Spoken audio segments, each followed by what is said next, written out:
Hola, soy Luis Román, bienvenidos a Punto de Quiebra. Hoy tenemos un excelente programa donde vamos a estar viendo la diferencia entre el rapto y la segunda venida de Jesús. Así que comenzamos. En este programa voy a hablar sobre la diferencia del rapto y la segunda venida de Cristo para aclarar conceptos erróneos sobre lo que la gente piensa y qué es lo que mantiene a la gente confundida con este tema. Por ejemplo, yo enseño y aquí enseñamos en Punto de Quiebra que la Biblia nos indica claramente sobre el rapto de la iglesia que ocurre antes de la tribulación. Y esa es una enseñanza muy reconfortante. Nos trae paz al corazón saber que vamos a poder escapar de la gran tribulación. Sin embargo, muchos pastores y maestros de la Biblia enseñan que el rapto no ocurrirá sino que hasta el final de la tribulación en la segunda venida de Jesús. Eso significa que como creyentes pasaremos por la tribulación donde alrededor de 2/3 partes o 3/4 partes de la población serán asesinadas, destruidas. Esto no es muy reconfortante. Sin embargo, muchos maestros enseñan que pasaremos por la tribulación, pero también enseñan que habrá una protección especial y sobrenatural para el creyente. Yo quiero ver en este programa si eso es verdaderamente cierto o qué es lo que la palabra de Dios nos dice. En Apocalipsis 13, del 5 al 7 dice, a la bestia se le permitió decir grandes blasfemias contra Dios y se le dio autoridad para hacer todo lo que quería durante 42 meses, que son 3 años y medio. Y abrió la boca con terribles blasfemias contra Dios, maldiciendo su nombre y su habitación, es decir, a los que habitaban en el cielo. Además, se le permitió a la bestia hacer guerra contra el pueblo santo de Dios, y ve estas palabras, y conquistarlo. Y se le dio autoridad para que gobernara sobre todo el pueblo, sobre todo pueblo, tribu, lengua y nación. Eso está hablando de algo terrible, está hablando que se le dio en esos 3 años y medio del inicio de la tribulación, se le está dando completa autoridad a la bestia para el anticristo, para que pueda tomar control del mundo entero y también sobre los hijos de Dios. ¿Cuáles son esos hijos de Dios? Son los que no se fueron en el rapto, sino que ahora después del rapto entregaron sus vidas a Cristo y ahora reconocen a Jesús como su Señor y Salvador, y entonces hay una gran persecución en contra del pueblo de Dios y aún con ellos se le dio autoridad a la bestia para poder atacarlos. Vamos a ver otra escritura en Apocalipsis 24. Dice, después vi tronos y los que estaban sentados en ellos habían recibido autoridad para juzgar.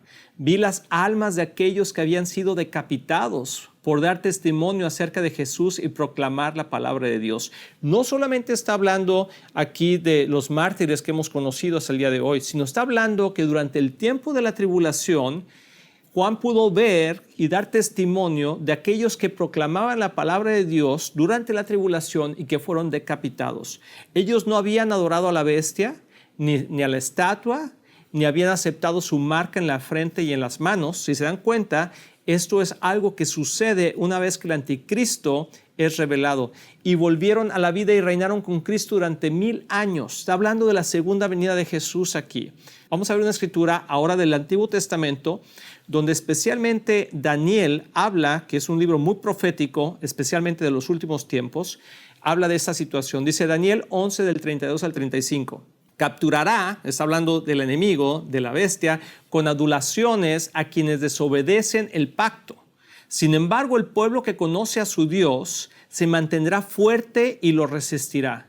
Los líderes sabios instruirán a muchos, pero esos maestros morirán por fuego y espada y los encarcelarán y los robarán. Durante estas persecuciones recibirán poca ayuda y muchos de los que se unan a ellos no serán sinceros. O sea, hay gente que se va a unir a los grupos cristianos durante la tribulación, pero no va a haber mucha sinceridad en ellos. Quizá algunos de ellos van a ser los que estén delatando y entregando a nuestros hermanos en Cristo durante la tribulación. Dice, algunos de los sabios serán víctimas de la persecución.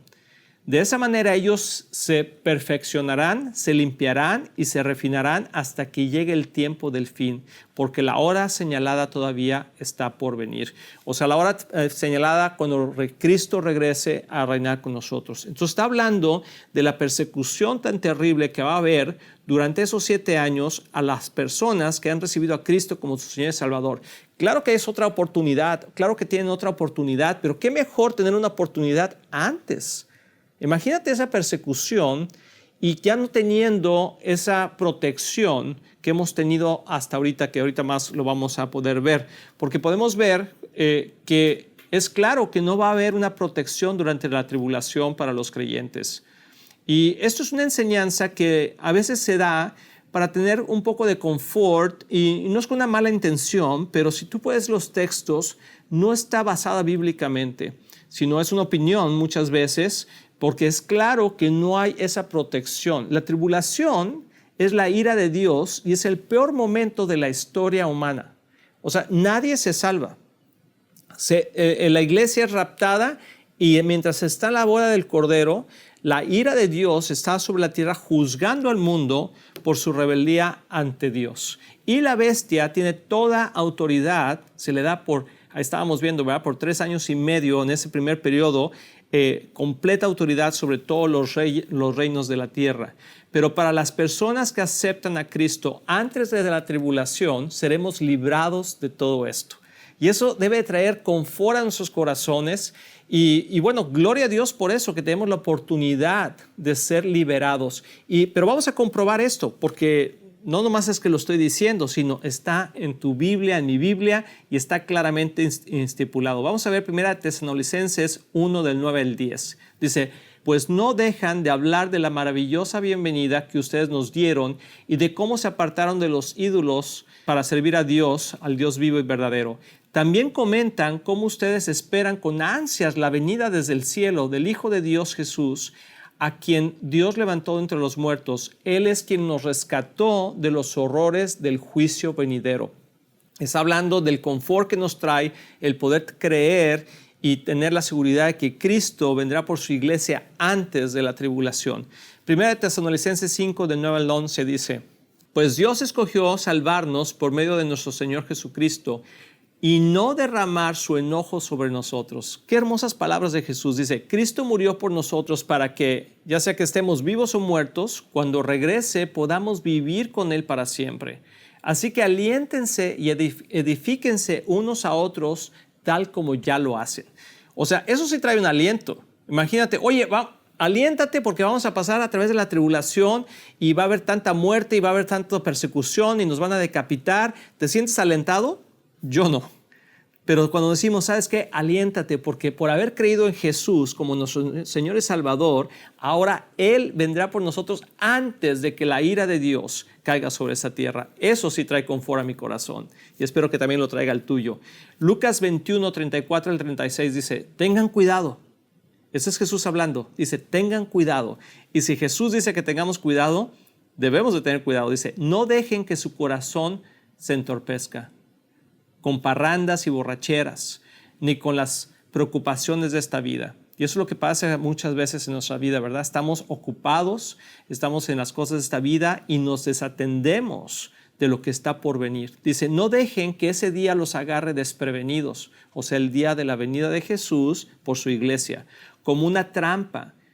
Pues ese día vendrá sobre cada ser viviente de la tierra. Manténganse siempre alerta y oren para que sean suficientemente fuertes, y en otra versión dice dignos para escapar. Puedes ver la palabra ahí, escapar de los horrores que vendrán y para presentarse delante del Hijo del Hombre. Jesús está diciendo, ponte alerta, no te dejes confundir, no andes corriendo tras las cosas de este mundo, no te metas en problemas, no andes en borracheras, en fiestas, en cosas así que puedan distraer tu corazón para cuando Jesús venga, sino más bien mantente listo para que cuando Él venga seas digno y te puedas presentar delante del Hijo del Hombre. Y está hablando específicamente del rapto de la iglesia. Y la palabra es escapar, ¿sí? Esta palabra que dice huir de un lugar.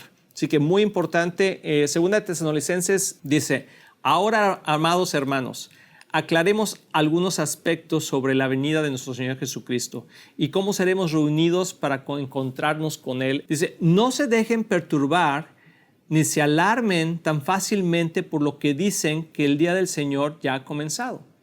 No les crean, ni siquiera si afirman haber tenido una visión espiritual o revelación o haber recibido una carta supuestamente de nosotros. No se dejen engañar por lo que dicen. Pues aquel día no vendrá hasta que haya una gran rebelión contra Dios y se dé a conocer el hombre de anarquía. Y está hablando aquí del anticristo. Aquel que trae destrucción se exaltará a sí mismo y se opondrá a todo lo que la gente llame Dios. Y ya lo estamos viviendo, hermanos. Ya estamos viviendo ahorita esos momentos tan terribles donde ya cualquier persona que habla de Dios, del Dios verdadero, tiene un sentido de rechazo, ¿verdad? Y dice, y a cada objeto de culto, incluso se sentará en el templo de Dios y afirmará que Él mismo es Dios. ¿No se acuerdan de lo que les mencioné? Todo esto cuando estuve con ustedes. Ese es Pablo hablando.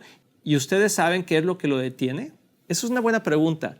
Pablo está diciendo, todo eso se los he dicho, pero ¿qué es lo que detiene a que el anticristo sea revelado? Dice, porque solo puede darse a conocer cuando llegue su momento.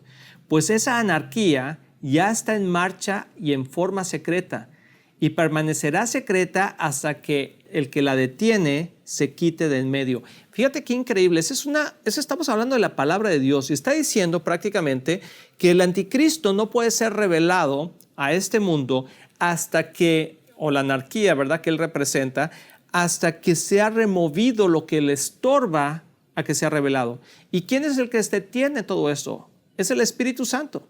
El Espíritu Santo en la iglesia. ¿Quién es la iglesia? Tú y yo somos la iglesia, ¿verdad? Que vive Cristo en nuestros corazones, el Espíritu Santo.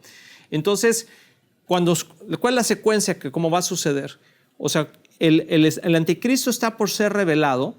Dice, de una forma, ya está en marcha todo esto, ya se está procesando, pero no puede ser revelado al 100% hasta que sea removido el Espíritu Santo de la tierra para que el anticristo pueda entrar en acción. Entonces, ¿cómo se va a remover el Espíritu Santo de la tierra?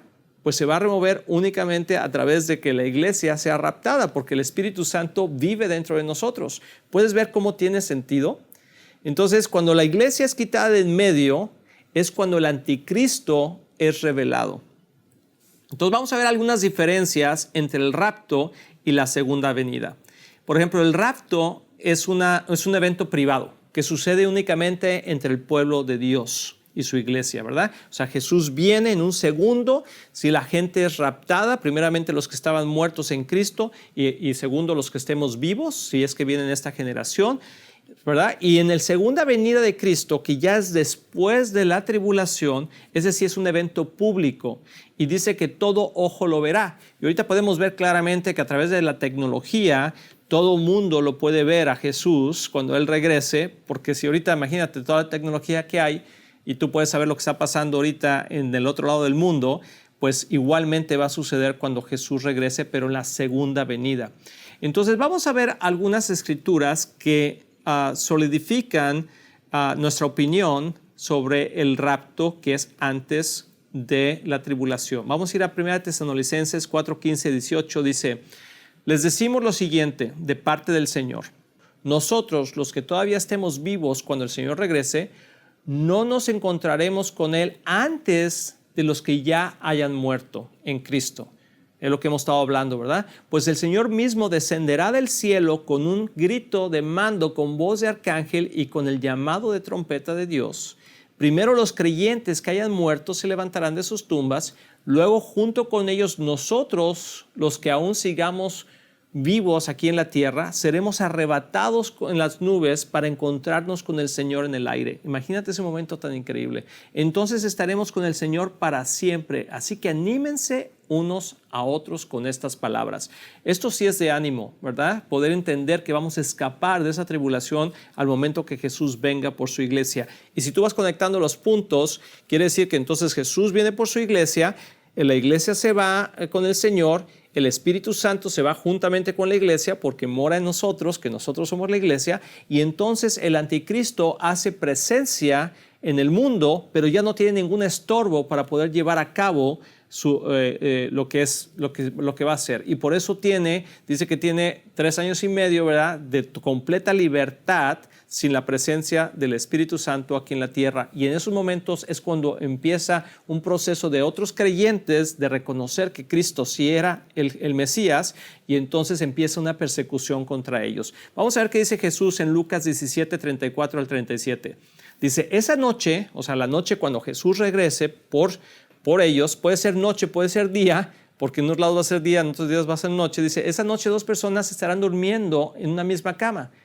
Una será llevada y la otra dejada. 2 mujeres estarán moliendo harina juntas en un molino. Una será llevada y la otra será dejada. Fíjate bien qué interesante. Está hablando de sucesos que pasarán en la noche y sucesos que pasarán en el día.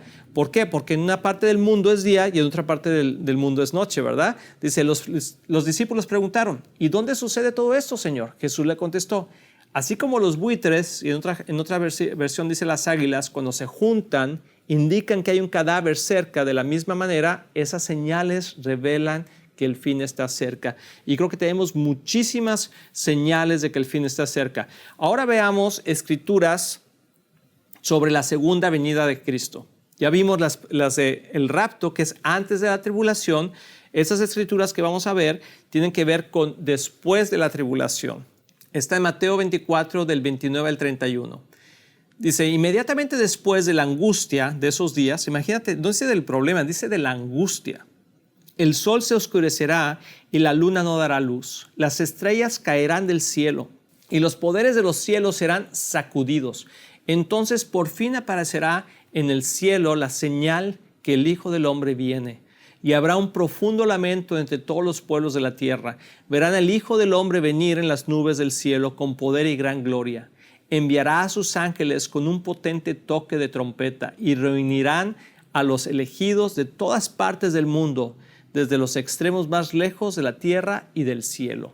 Entonces puedes ver, o sea, eso es como en la segunda venida, sí hay un rapto, pero es al final de la tribulación de aquellos que no decidieron ponerse la marca de la bestia, adorar a la bestia, sino que decidieron seguir a Cristo. Pero es un momento tremendo aquí en la humanidad y esperamos que tú tomes tu decisión de recibir a Cristo como tu Señor y Salvador antes de la tribulación.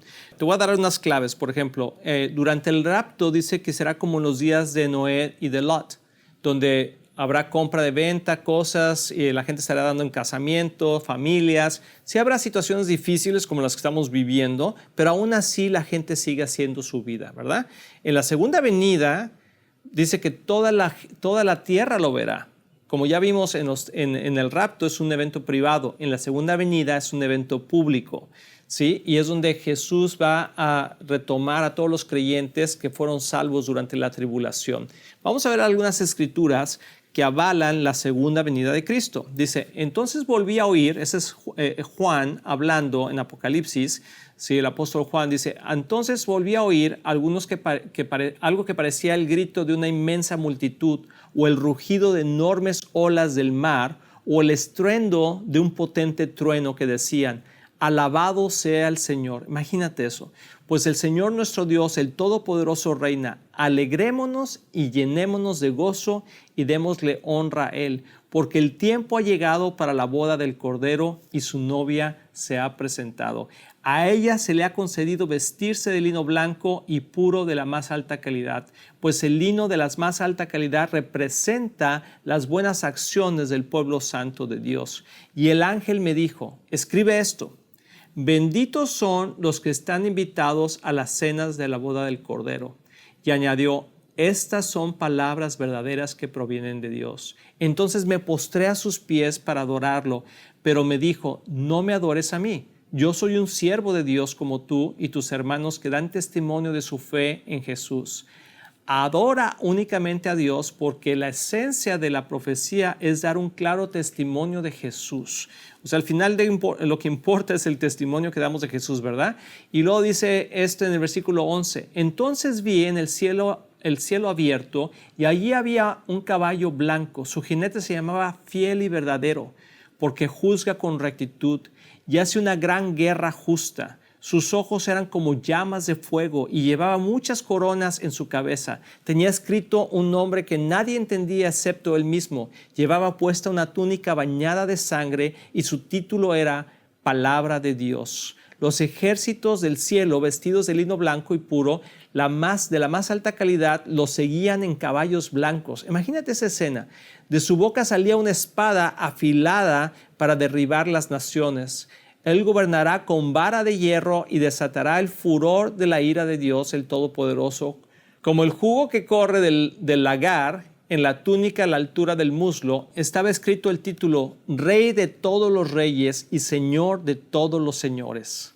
Después vi a un ángel parado en el sol que les gritaba a los buitres que volaban en lo alto de los cielos: vengan, reúnanse para un gran banquete que Dios les ha preparado. Vengan y coman la carne de los reyes, los generales y los fuertes guerreros, de los caballos y sus jinetes y de toda la humanidad, tanto esclavos como libres, tanto pequeños como grandes. Después vi a la bestia y a los reyes del mundo y sus ejércitos, todos reunidos para luchar contra el que está sentado en el caballo y contra su ejército. Y la bestia fue capturada, y junto con ella el falso profeta que hacía grandes milagros en nombre de la bestia, milagros que engañaban a todos los que habían aceptado la marca de la bestia y adoraban su estatua. Tanto la bestia como el falso profeta fueron lanzados vivos al lago de fuego que arde con azufre. Todo su ejército fue aniquilado por la espada afilada que salía de la boca del que montaba el caballo blanco. Y todos los buitres devoraron los cuerpos muertos hasta hartarse. ¿Qué palabra más impactante? Imagínense a Juan viendo esta visión. Y prácticamente lo que está diciendo, ¿verdad?, es la diferencia de lo que va a suceder al fin de la tribulación. Eso es cuando Jesús viene en su segunda venida. Ya no viene, ¿verdad?, como Jesús lo encontramos en el Nuevo Testamento, ¿verdad?, tratando de convencer a la gente con amor, con su sacrificio, sino ahora viene reinando como Señor de señores y Rey de reyes. Y viene con espada de filo y viene a juzgar, ahora sí, a vivos y a muertos, y a reinar en el nuevo milenio. Vamos a ver las diferencias entre el rapto, otras diferencias entre el rapto y la segunda venida. Por ejemplo, el rapto va a suceder antes de la tribulación y son 7 años de las bodas del Cordero. La segunda venida son 7 años de tribulación, y ahí sí no hay tiempo para matrimonio, ni para cenas, ni para bodas, ni nada, porque la cosa va a estar tan complicada que la gente lo que va a estar haciendo es tratar de sobrevivir esos 7 años. Pero en el rapto, los hijos de Dios estaremos celebrando las bodas del Cordero. Es solo para creyentes. El rapto es únicamente un evento privado, únicamente para creyentes, ¿sí? Y la segunda venida afecta a toda la humanidad. Durante el rapto es un tiempo de 7 años de alegría, es un tiempo de alegría. Aquí en la tierra, esos 7 años en la tribulación es un tiempo de luto. Durante los 7 años de las bodas del Cordero y que estemos con el Señor en el rapto es un tiempo de recompensas, pero también aquí en la tierra durante ese tiempo va a ser un tiempo de juicio. Imagínate, el rapto es inminente, o sea, es algo que va a suceder, y la segunda venida de Cristo no puede ocurrir hasta que pasen esos 7 años. Finalmente, cuando termina la tribulación, comienzan los 1000 años del reinado de Cristo.